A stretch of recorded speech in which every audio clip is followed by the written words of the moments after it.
nag-volunteer me para sa shelter sa mga dogs. So, naghakot mig bato. And kung kisa itong gusto ko mag-help para sa mga dogs na hindi na shelter, yung mga rescue dogs and cats. So, dito nami karon sa ipunan.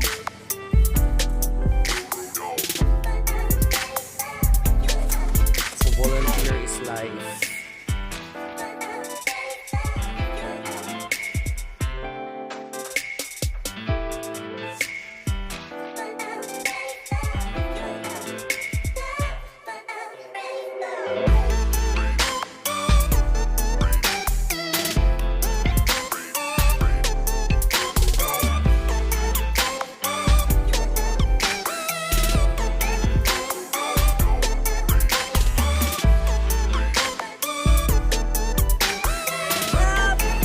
Para sa mga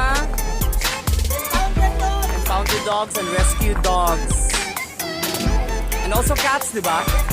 Dogs and cats.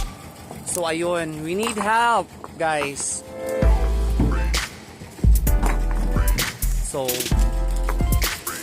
sige mo tabang sa kumpuan, ha? Guys, magpuha na po sila another load of stones.